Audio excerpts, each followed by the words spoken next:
chapter 3 and verses 16 through 28. This is a Bible story may be familiar to some. It displayed King Solomon's wisdom and judgment.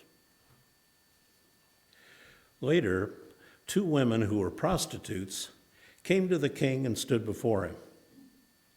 The one woman said, "Please, my lord, this woman and I live in the same house, and I gave birth while she was in the house. Then on the third day after I gave birth, this woman also gave birth. We were together. There was no one else with us in the house, only the two of us in the house. Then this woman's son died in the night because she lay atop him. She got up in the middle of the night, took my son from beside me while your servant slept. She laid him at her breast and laid her dead son at my breast. When I rose in the morning to nurse my son, I saw that he was dead. But when I looked at him closely in the morning, clearly it was not the son I had borne." But the other woman said, "No, the living son is mine. The dead son is yours." First said, "No, the dead son is yours, and the living son is mine." So they argued before the king. Then King Solomon said, "The one says, 'This is my son that is alive, and your son is dead,' while the other says, 'Not so, your son is dead, and my son is the living one.' So the king said, 'Bring me a sword.' And they brought a sword before the king. The king said, 'Divide the living boy in two. Give half to one and half to the other one.' But the woman whose son was alive said to the king, because compassion for her son burned within her, 'Please, my lord, give her the living boy. Certainly do not kill him.' The other said, 'It shall be neither mine nor yours. Divide it.' Then the king responded, 'Give the first woman the living boy. Do not kill him. She is its mother.' All Israel heard of the judgment that the king had rendered, and they stood in awe of the king because they perceived that the wisdom of God was in him to execute justice. And may God bless the reading of this word and the words of my mouth, the meditations of my heart. May they be pleasing in your sight, O God, my rock and my redeemer. When you talk about long-running TV dramas, shows that last more than 5 years. 5 years is a pretty good run. If you've had 5-year run on a television show, it's a success. But if you go beyond 5, you can think of quite a few of them like this: L.A. Law, Suits, The Practice, The Good Wife, and especially the Law and Order series. The original Law and Order combined the practice of investigation, arrest, and trial, all the way to a conviction or acquittal. That one had a 20-year run. It ceased not too long ago. I think the actors just wore out on it. But the all-time spin-off, the longest-running drama series of all time, is Law and Order Special Victims Unit. Are any of you a fan of any of these, incidentally? You can lift your hand. It's probably a good thing if you are, because you have a passion for seeing justice done. That's a good quality in a person. If you feel good when you see the innocence, the innocent freed and the guilty convicted, that's probably a good quality in you, of justice being done. And that's why those shows are addictive, because it's a good feeling to see that happen. And if you think the people love it, God surely loves it when justice is done, when the mystery is solved. And this justice, along with fortitude, prudence, temperance, faith, hope, and love are appropriate qualities for Christians. They are the 7 Christian virtues. Now, in the books of Samuel, Kings, and Chronicles, we see a pattern through the history of Israel and Judah where God blesses faithful kings, but unfaithful ones suffer, and so do their people in consequence. Beloved King David reigned for 40 years, I think it was 33 over the combined Israel. And people loved him. They saw that he had a heart after God and a heart for them as well. He was their good shepherd. And when he died, they looked to his son Solomon and said, what do we have now? What's going to follow? And his justice and wisdom was tested early on in his reign. In the story I read today, 2 prostitutes shared a shack. Of course, no men involved in their lives, just the 2 of them. Their sons were born days apart. One died, and both claimed the living. A king offered to have a sword cut them in half and give each one half. And it was okay with the one who wasn't the mother, but the other pleaded for the child's life. Even if she lost the baby, at least if he was living, she would feel all right. And compassion revealed the true mother, who was then awarded the child. And this was great. Justice was done. Things turned out well. But that doesn't always happen. Americans, in a recent poll, according to this, only 1/3 of Americans trust our court system to deliver justice, trust our courts and the judiciary. And even in private disputes, 37% felt confident that a jury would hear it and deliver appropriately. Why is this so low? I mean, that's sad, but the majority of Americans don't believe in our system to deliver fair results. Why is that so low? Well, I think one part of it is that Americans these days distrust everything. We go across the board. We don't trust our political leaders. We don't trust our spiritual leaders. We don't trust our financial leaders. We don't trust our sports leaders, et cetera, et cetera. There's just all this distrust going around in America, and it's probably not healthy as a society, because all those people can't be bad.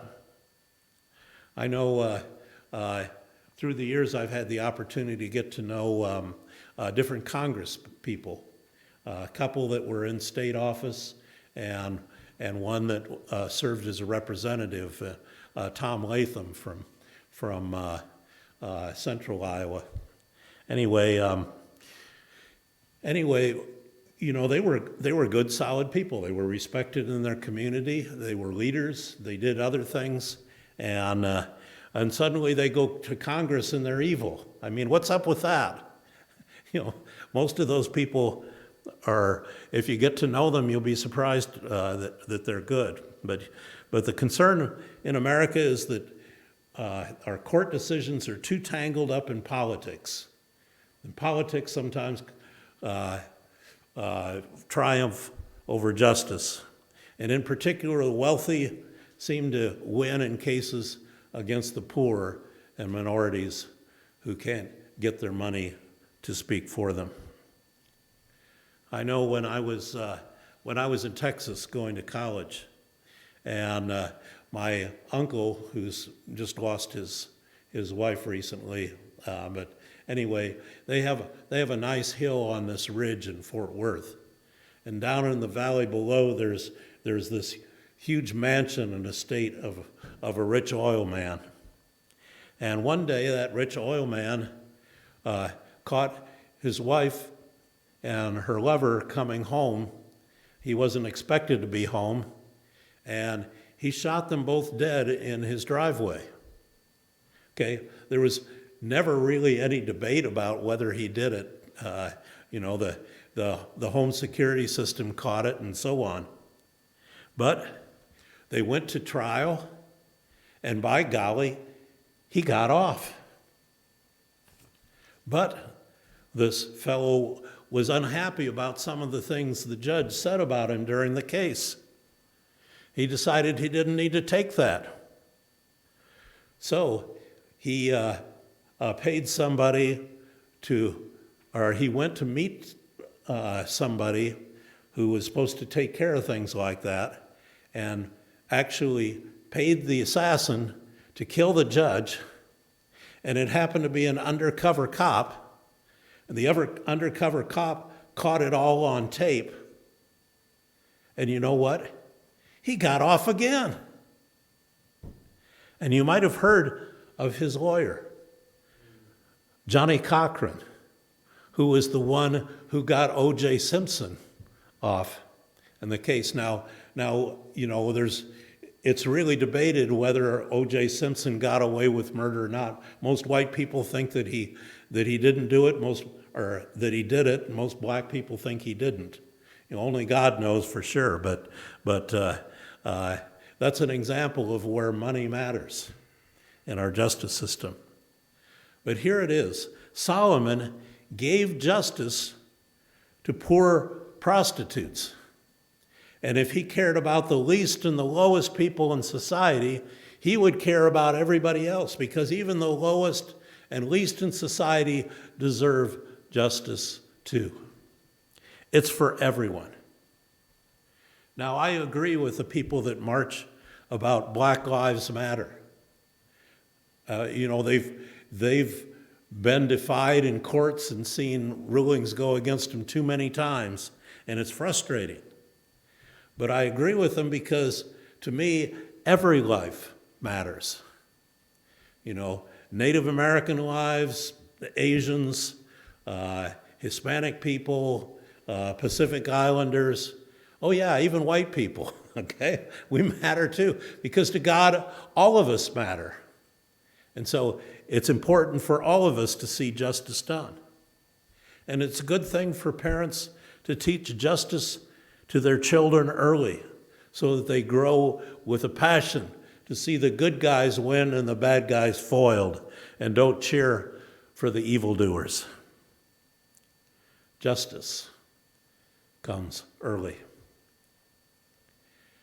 However, the vice of envy, one of the 7 deadly sins, eats at justice. One of the best things we Christians can do in life is to be happy with what we have, to be content with what we have. Because I think that if we're not happy with what we have now, we're not going to be happy long when we have what we do not have now. There may be a few things to that, exceptions, but generally speaking, learning to be content with what we have is a great thing. Others may have earned those other things or been given them. It really doesn't matter, because we can be content with what we have in all situations in life. I happen to have a pretty nice house. Never had one before in my life. It's nice to have my own house. Still paying for it, but it's good enough, and it's not the best house in town. It doesn't need to be, but it's just nice to have my own place. I also have cars that are 15 years old and counting, because they run fine. I don't need a new car. I also have an old wife. I don't need a new wife either. I'm good with the one I have. Learning to be content. It's a good thing to do. Justice accepts our status. If we didn't earn it, we may not deserve it, and we don't need it. After the basics, there aren't a lot of things we really need anyway. During King Solomon's reign, They knew unparalleled prosperity. They say silver didn't matter in those days. They threw it out because gold was everywhere. But more important, they had the wealth of knowing that they would be safe in their homes and that their courts would be fair. And the temple and the palace and arts flourished in his time because justice ruled in his land. I pray that it may rule in ours, that we may have a passion for justice. God's desire was in our call to worship today. Let justice roll down like waters, and righteousness as an ever-flowing stream. Let us pray.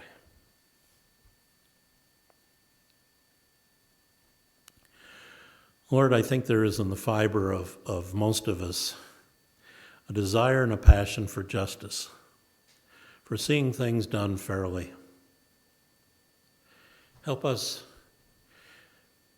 in our country to remember this passion and to want to see it done from the top level all the way down. Guide us in caring for one another, because if we care for one another, we will seek to do what is fair and right. Help us to have this thing that really comes from you, that really comes from knowing God, as part of ourselves, a passion for justice. Amen.